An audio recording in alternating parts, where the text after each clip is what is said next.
কেউ যদি আমাকে মাদক সহ ধরিয়ে দিতে পারবে, আমি নিজস্ব তহবিল থেকে তাকে পুরস্কৃত করব। প্রিয় শিবচরবাসী, আশা করি যে যেখান থেকে দেখছেন সবাই ভালো আছেন। আপনারা অবশ্যই আমাদেরকে প্রত্যাশা করে, বিশ্বাস করে আমাদেরকে ভোট দিয়েছিলেন এবং সেই বিশ্বাসকে রক্ষা করতে গিয়ে অন্যায়, অবিচার, মাদক মুক্ত সমাজ গড়ার অঙ্গীকার নিয়ে আমরা ভোটের আগে আপনাদের দরজার সামনে গিয়েছিলাম এবং সেই প্রত্যাশা নিয়ে এখন পর্যন্ত আমরা কাজ করে যাচ্ছি। প্রশাসনের সহযোগিতা পেলেও করছি, না পেলেও করছি, কিন্তু তারপরও আমরা আমাদের সেই যাত্রা চালিয়ে যাচ্ছি এবং চালিয়ে যাব যতদিন আমরা ক্ষমতায় থাকবো বা না থাকবো। এটা আমাদের কাজ, আমরা করবই। দেশকে বাঁচাতে হবে, দেশের মানুষকে বাঁচাতে হবে, যুব সমাজকে বাঁচাতে হবে। এই যুব সমাজকে বাঁচানোর জন্য আমরা আমাদের জীবনকে বিগত দিনে অনেকবার হুমকির মধ্যে ফেলেছি। আমি একজন সংসদ সদস্য হিসাবেও আমার সিদ্ধান্ত নিতে হয় যে আমি নিজে মাদকের জন্য মাঠ পর্যায়ে গিয়ে আমি নিজে অভিযান করব। তারপরও দেশ ভালো থাকুক, এদেশের সন্তানরা ভালো থাকুক। এই জন্য আজ আমি একটি ঘোষণা দিতে চাই। সেই ঘোষণাটি হচ্ছে, এখন থেকে শিবচরে যে কেউ মাদক ব্যবসায়ী, মাদক সহ যারা আমাদেরকে ধরিয়ে দিতে পারবে, আমরা তাদেরকে, বিশেষ করে আমি আমার নিজস্ব তহবিল থেকে আমি নিজে তাকে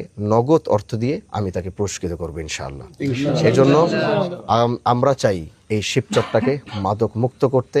আমরা ইলেকশনের আগেও যেভাবে এই শিবচরকে মাদক মুক্ত করেছি, এই মাদক যুক্ত যারা আছে, সে আমার যদি কেউ হয়, সে যদি আমার লোক কেউ হয়, আমার দলের কেউ হয়, বা অন্য যে কোনো দল, যে কোনো ব্যক্তি, যে কোনো ব্যবসায়ী, যত বড় প্রভাবশালী, আমি হানজালা ওয়াদা দিচ্ছি, আমি কাউকে মাদক রিলেটেড আমি কাউকে কোনো ছাড় দিব না।